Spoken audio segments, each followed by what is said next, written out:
Mineke ballar Xudo kalasa bizdeki hazır Dushanbe shahrida ketamiz. Dushanbe shahrına barib bizning Qirg'iziston bilan Tojikistonning o'rtasidagi do'stlik muomalani chingab, Xudo kalasa bizning ota-bobolarimiz, ağalarımız, bir tuğanlarımız vardı. Bundan Tacikistan memleketinden, Özbekistan memleketinden, komşu Kazakistan memleketlerinden vardı. Biz tığız baylanışta ağa yeni olup biz şunda yaşayıp geleceğiz. Bizge onda hiç kanday bizge bunday Kırgızistan bilen komşu memleketlerine hiç kanday bunday konfliktler, tınçsızlık bizge anlayın gereği yok. Biz alıp barıp şu Tacikistan bilen olgan dostluk muamelelerini çıngap, koşa serbest trenirovkalarda ötkörüp, dostları çıngap kelişke hareketi koşağa gitti alsın. Xudo kalasa жақсы iyiliklerge aldıda bunu tutan жақсы iyiliklerде жарат келейли. Biz her daim Kazak, Özbek, Tajikler bilen biz her daim dostluk muamelede oluşumuz gerek. Саламатсыздарбы урматтуу телекөрүүчүлөр, бүгүнкү биздин көрсөтүүбүз бир аз өзгөчөрөөк болмокчу. Анткени Ош шаардык бокс жана оор атлетика мектебинин спортчулары мына Өзбекстан менен чектешкен жерде турат. Бул жерден өтүп Тажикстандын Душанбе шаарына барат. Ал жерде азыркы кырдаалга карата ошол Тажикстандын мушкерлери менен тажрыйба алышып, ынтымакты бекемдеп, ошол жерде достошуп келишет. Биз ошол нерсени сиздерге чагылдырып бермекчибиз.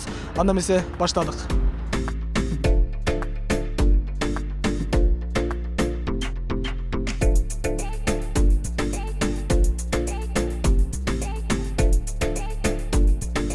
Bizim maksatımız birinci, komşu memleketler bilen dostlukta çıngoo. Ekinciden, bu bizden ezelteden gelgen bizden ata babalarımız, ağalarımız kança kılımdan beri biz şu Özbekistan, Kazakistan, Tacikistan memleketlerinden biz tığız baylanışta bir tuğanda olup yaşayıp gelgenmiz. Oşonduktan azırkı bolutkan Kırgızistan bilen Tacikistan'ın ortasındagı olup жатқан көйгөйлүү маселелер, булар үчүнчү күчтөрдүн иши деп ойлойбуз да. Сөз жүзүндө эмес, иш жүзүндө ушул спортсмен жигиттерибизди алып барып, ошол жерге достук беттешүүлөрдү өткөрүп, кайра ушул жака кайтканга ошо келишимдерди түзүп бара жатабыз. Атайын бизден өзүбүздүн Кыргызстандын атынан билдирүү кат жөнөткөнбүз. Алар биздин билдирүү катыбызга бизди бул жака чакыруу кагазы менен кайра бизди чакырышты бул жака Тажикстанга. Мына биз Кудай кааласа азыр барып 10 күндүк тренировочный процесстерди өткөрүп, достук мамилебизди чыңап, ошондой эле алар бизге келип, биз дагы аларда ушундай адамгерчиликти күтүп алып, ошол маселеде эки мамлекеттин ортосунда достукту чыңоо үчүн биз Тажикстанга жок дегенде бир 7-8 жолу кирип чыгабыз биз. Спортсмен, аларга биз соревнования карабыз, мелдештерге, алар бизге келишет. Алардан деле биз сурайбыз да, эмнеге мында болуп жатат десең, алар деле айтат. Биз мындай нерсеге биздин адамдар эч кандай киришкен жок. Будан дагы ушундай провоцировать эткен атайын бул топ күчтөрү бар. Любой эле мамлекетте ушундай топ күчтөрү бар. Ошого биз жол бербешибиз керек деп атайын биз менен кошо азыр совместный тренировочный процесс өткөрөбүз алып барбычы.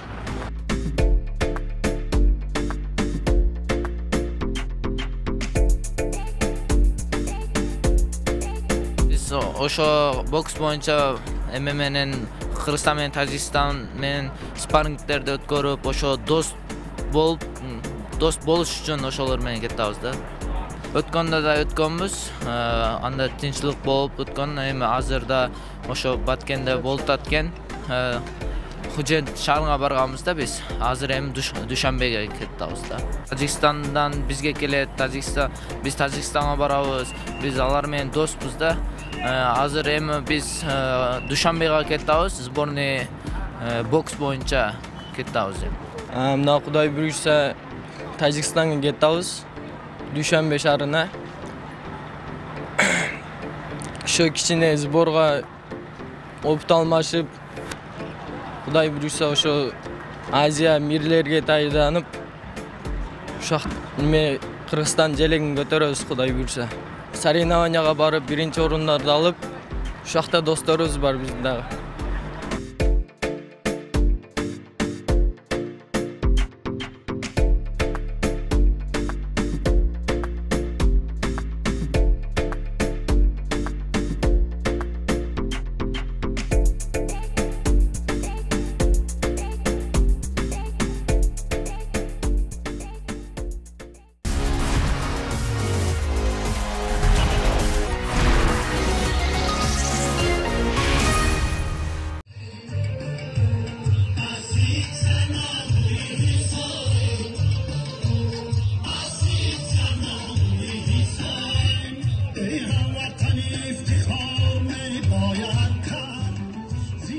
жаштарды бүгүнкү кезде айрыкча спорт жаатында биздин Кыргызстанда жакшы ийгиликтердин болуп жатканды биздин кыргыз элинин жалпы биримдигинин, жалпы кыргыз элинин духунун көтөрүлүшүнө себепчи болуп атканын эч танбайбыз. Ошонун бири бүгүн биздин ушул Ош шаарында өзгөчө.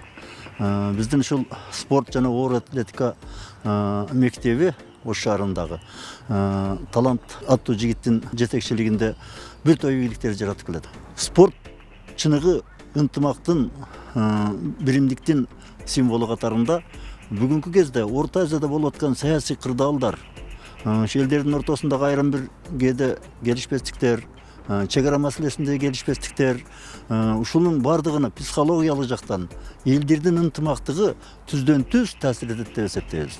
Ошондуктан кийинки мезгилде ушул мектептин демилгеси менен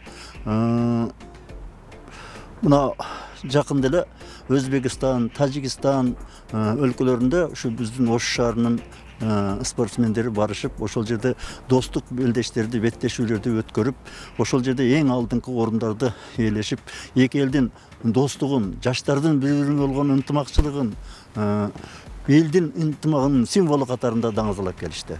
Бул чоң ийгилик, бул жетишкендик.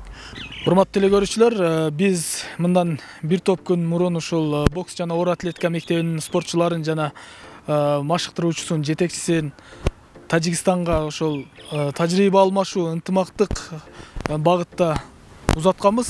Урматтуу талант мырза, ошол максатыңыздар тууралуу айтсаңыздар, кандай болду ошол сапарыңыздар?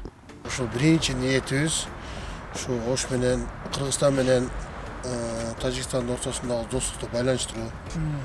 Азыркы көрүп атасыңар, Кыргызстан менен Тажикстандын ортосундагы Баткенде болуп турган окуяны көрүп атасыңар. Ошол тууралуу дагы өзүбүздүн бул жеке оюбуз менен, жеке пикирибиз менен, өзүбүздүн мындай айтканда өзүбүздүн жол кирелерибиз менен бардыгын өзүбүз төлөп, өзүбүз барып, Кыргызстан менен Тажикстандын ортосундагы достук көпүрөсүн куруу үчүн достук машыгууларды бирге өткөрүп келдик. Алар кандай кабыл алды? Мисалы, алардын ойлору кандай экен? Биз барганда Тажикстандын эли өтө бизди жакшы тосуп алды. Өтө жакшы тосуп, колунан келген сый урматтарын көрсөтүшүп, булар эч кандай мындай тополоң болуп атат, Кыргызстандын ортосунда, Кыргызстан менен Тажикстандын ортосунда тополоң болуп атат деген бул көз караш андай нерсе жок экен да. Булар биз ошол жөнүндө сөз сүйлөсөк, эми бул какая-то провокация, бир элге какой-то ушундай нерсе керек экен, ошон үчүн ушундай нерселерди кылышып атат да, булар деле анча деле көңүл деле бурбайт экен андай нерсегечи. А так биз менен мурунтан өзү Кыргызстан менен Тажикстандын ортосунда кандай мамиледе болсок мурун, азыр деле куду ушундай жылуу мамиледе, жакшы мааниде тосуп алышты. Мындай айтып атканда, бир үй бүлөдө бир адам болот го, бузуку. Бул Кыргызстан боюнча, Тажикстан боюнча да деле ушундай бузукулардын ортосунда болуп аткан иш-чараларды ойлошот экен да булар. Андай нерсеге деле булар көңүл деле бурбайт экен. Ошол каяктагы ушул нерсеге эки мамлекеттин ортосунда ушундай тополоңду чыгара турган адамдар кылып атат, элдин тынчын бузуп атат деген деле ойдо калышат экен да, бул Тажикстан эли ошондой ойдо экен азыр. Эч жаман ою жок Кыргызстан боюнчачы. Мурун кандай болсо деле ошондой эле мамиледе жүрүшөт азыр деле. Алар дагы бул жака келеби же ал жөнүндө сүйлөшпөдүңүздөрбү? Алар дагы келип ушундай дагы болобу, болбойбу? Ушундай ынтымактык беттештер, тажрыйба алмашуулар. Биз Кудай кааласа ушул бокс боюнча дагы башка спорттун түрлөрү боюнча биз ар дайым булар менен бир эле түр спорттун түрүн эмес, биз бардык түрүнөн чакырып көрдүк. Ал жерге баристер менен сүйлөштүк, вольный баристер менен, бардык спорттун легкий атлетиктер менен сүйлөштүк. Баары менен сүйлөшүп, бизге келип, ушу штанга боюнча дагы келип бири-биринен тажрыйба алмашып, совместный сборлорду өткөргөнгө мен чакырып келдим ошоларды. Алар дагы өздөрүнүн сөзүн беришти. Кудай кааласа биз Ош шаарына, Кыргызстанга барып, баарыбыз ушу Кудай кааласа жакшы ийгиликтерге, жакшы совместный турнирлерди өткөрүп, совместный сборлорду өткөрөбүз деп алар да өздөрүнүн сөздөрүн беришти да. Тажикстан, Өзбекстан, Казакстан мамлекеттери булар постоянно биз менен карым катнашта. Ар дайым кирип чыгып, биз постоянно мындай айтканда достук мамилени эч качан үзгөнбүз да.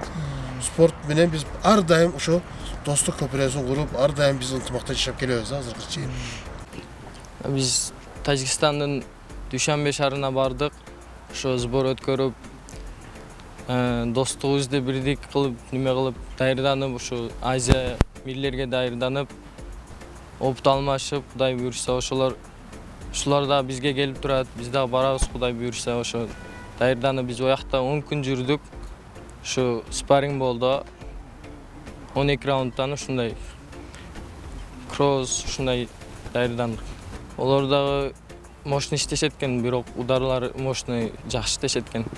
Ошо биз кичине опыт алмашып, биздин колдор түшүп кетет эле да, ошо азыр ошо колдорду көтөрүп жакшы иштеп калдык. Ушу мына Талант агай өзү алып барды, Арзиев Талант агай. Чоң рахмат айтып калам агайга. Бизди ушундай көтөрүп, өстүрүп атат агай. Чоң рахмат агайга. Давай, работаем, Даврон, чё стоим?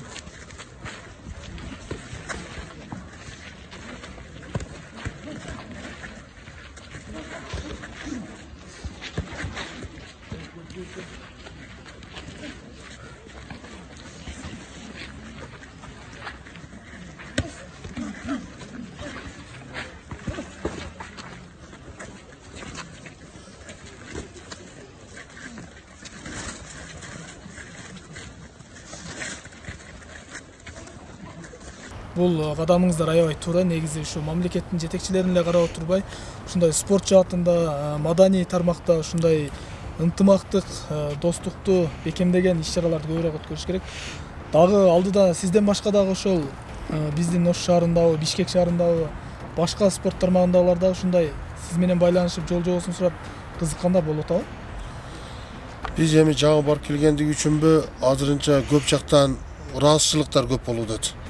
Ыраазычылыктар көп болууда. Мына бир эле кыргыздар эмес, даже өзбек улутундагы өзбек маданий борборунан келишип, Талантбек сага биз ыраазыбыз, ушунча жакшы иштерди кылып аткансың дешип, өздөрүнүн ыраазычылыгын билдирип кетет. Мына ошо өзбек маданий борборунун президенти мына Ахмат Палван деген киши бар. Вице-президенти бул жерде Мадамин деген агабыз бар, Акбар деген агабыз бар. Ошолор келишип, мен ушу Тажикстандан келгенден 2 күндөн кийин келишип, ушулар өздөрүнүн ыраазычылыгын айтышып, молодец укам, ушундай жакшы иштерди кылып келипсиң, биз ыраазыбыз дешип, өзүнүн ыраазычылыктарын билдирип кетишти да, ошо маданий борборунун, өзбек маданий борборунун президенттери келишип. Ушундай көп жактан келишип атат адамдар, келип ыраазычылыгын жакшы иштерди кылып аткансың дешип, жакшы өздөрүнүн ой пикирлерин айтышып, ыраазычылыктарын айтып кетишип атат.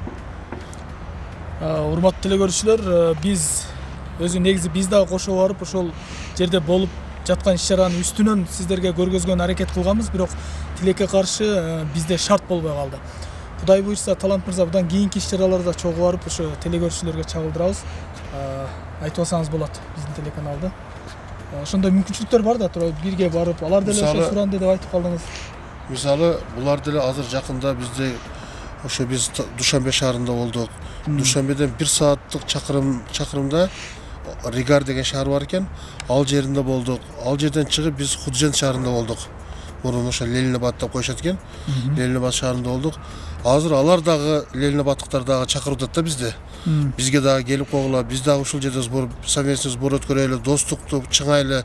Башка шаардан, Бул Худжент шаарынан болду да. Сиздер Душанбеге бардыңыз. Биз Душанбеге бардык, Ригар шаарына бардык. Эми келе жатканда биз через Худжент келдик да. Худжент келип, Батке менен чыгып кеттик. Ошондо дагы Худженттин элдери дагы менен жолугуштук, спортсмендерине жолугуштук, көп адамдарына жолугушуп, ошолор дагы айтышты да, бизге дагы келгиле, бир 10 күндүк бизди достук тренировочный сборлорду өткөрөлү, биз дагы ар дайым бири-бирибиз менен чыңалайлы, дос болойлу дешип, алар да бизди чакырышкан. Алар дагы өздөрүнүн жакын арада достук катын жөнөтсө бизге, чакыруу катын жөнөтсө, биз да аларга ошондой түрдө барышыбыз керек да. Алдыдагы пландар азыр Өзбекстан менен ошо Тажикстандын ортосунда жакшы пландарыбыз бар. Мына 15-нде жакында биз Өзбекстан мамлекетине киребиз. Өзбекстан мамлекетине кирип, Ташкентке барабыз. Ташкент шаарында биздин эл аралык турнирибиз болот. Ошо Өзбекстанда 98-жылдан 2001-жылга чейин 4 жаштар арасында болот. Ошолордун арасында Кудай калса барып Ташкентте бар өткөрүп киребиз. Кыргызстан менен Өзбекстан биргеликте өткөрөбү кандай? Жок, Кыргызстан, Өзбекстан, Тажикстан бардык мамлекеттен келет ал жерге. Турнирдин ким өткөрөт негизи? Bunu Taşkent şahrındагы Өзбекстан мамлекети өткөрөт. Мен шаардын тургуну катары ушул айта турган нерсе мына оор атлетика жана бокс боюнча өтүп аткан турнирлерде эң жакшы деп эсептейм. Биринчиден ушул мамлекетибизди бириктирип, спорт жагы менен бириктирип, бири-бирине ынтымакчылыкка чакырып аткан спорт жагы деп элестетем.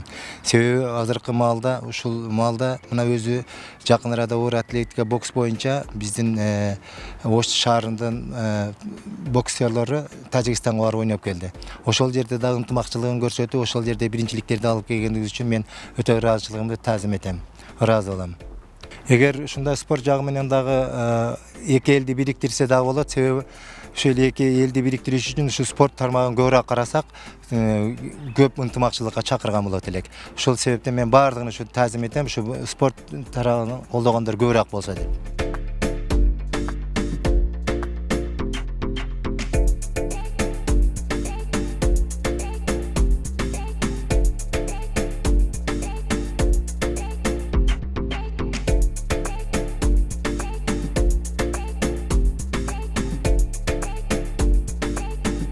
Талант ага, сизге ыраазычылык билдиребиз. Ушунча биздин эфирге келип, ушинтип сүйлөп бергениңизге, ушундай иш-чараларды өткөрүп жүрө бериңиз. Ар дайым ушул кыргыз элине керектүү ушундай достукту бекемдеген, мен ойлойм өтө жакшы достук иретинде өткөргөн иш-чаралар сизде көп эле болуп атат сиздин мектебиңизде. Урматтуу теле көрүүчүлөр, бүгүнкү биздин көрсөтүүбүз ушуну менен соңуна чыкты. Жолугушканча.